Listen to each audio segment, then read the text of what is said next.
അപ്പോൾ ഇപ്പോഴത്തെ ട്രെൻഡായിട്ടുള്ള ബൺ മസ്കിയും ഇറാനി ചായയും ഉണ്ടാക്കിയാലോ? അപ്പോൾ അതിനായിട്ട് നമുക്ക് വേണ്ടത് കുറച്ച് ബട്ടറാണ് കേട്ടോ. ബട്ടർ കുറച്ച് ബൗളിലേക്ക് നമുക്ക് മാറ്റാം. അതിനുശേഷം വേണ്ടത് നമ്മുടെ കണ്ടൻസ് മിൽക്കാണ്, അതായത് മിൽക്ക് മെയ്ഡാണ് എടുത്തിട്ടുള്ളത് ഞാൻ. അതിനുശേഷം ഞാൻ കുറച്ച് വാനില എസൻസ് എടുത്തിട്ടുണ്ട് കേട്ടോ, കുറച്ച് ഫ്ലേവറിന് ടേസ്റ്റിന് വേണ്ടി. കുറച്ച് വാനില എസൻസ് ഒഴിച്ച ശേഷം എനിക്കിതെല്ലാം കൂടി ചേർത്ത് നമുക്കൊന്ന് മിക്സ് ചെയ്തെടുക്കണം കേട്ടോ.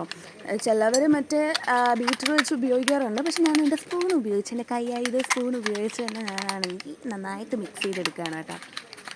അങ്ങനെ ഫൈനലി ഇങ്ങനെ നമ്മുടെ ബൺ മസ്കയുടെ ക്രീമിൻ്റെ രൂപത്തിലൊക്കെ ആയിട്ടുണ്ട്. ഇപ്പോഴത്തെ ട്രെൻഡ് ആയതുകൊണ്ട് ഞാൻ കൂടി പരീക്ഷിച്ചില്ല പിന്നെ എന്താ, അല്ലേ? ഇപ്പോൾ കറക്റ്റ് പരുവായിട്ടുണ്ട്. ഇത് നമ്മുടെ ബണ്ണിലേക്ക് തേച്ച് കൊടുക്കാം. ഇത് ഫുള്ള് നമ്മളാണെങ്കിൽ ഈ ക്രീമിൻ്റെ ഒരു ഫ്ലേവർ കിട്ടണം, എന്നാലല്ലേ ബൺ മസ്കയാവും. അപ്പോൾ അങ്ങനെ ഫുൾ ഞാനാണെങ്കിൽ ക്രീം അകത്തും പുറത്തും എല്ലാം തേച്ചിട്ടുണ്ട്. ഇതാണ് നമ്മുടെ ബൺ മസ്ക. ടേസ്റ്റ് എങ്ങനെയാണെന്നൊന്നും എനിക്കറിയില്ല, പക്ഷേ നമുക്ക് അതിനു മുമ്പ് ചായ ഉണ്ടാക്കണ്ടേ, ഇറാനി ചായ. അത് നമ്മുടെ നോർമൽ എങ്ങനെയാണോ ചായ ഉണ്ടാക്കുന്നത് അതുപോലെ തന്നെ വെള്ളം തിളപ്പിക്കുക, അതിനകത്തോട്ട് നമുക്ക് തേയിലപ്പൊടി ഇട്ട് കൊടുക്കുക.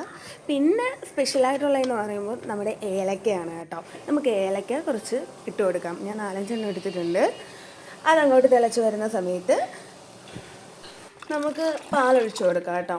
ഇത് തിളച്ച് വന്നിട്ടുണ്ട്. നമ്മുടെ കറക്റ്റ് നമ്മുടെ ഇറാനി ചായയുടെ പരുവം ആയിട്ടുണ്ട്. ഇനിയാണ് നമ്മുടെ യുദ്ധം നടക്കാൻ പോകുന്നത്. നമുക്കിനി ഇതൊന്ന് ടേസ്റ്റ് ചെയ്ത് നോക്കാം. ഞാൻ 4 കേട്ടോ, 4-5 എണ്ണം ഉണ്ടാക്കിയിട്ടുണ്ട്. ഒന്നിനൊരു കുറവുണ്ടാവില്ലല്ലോ.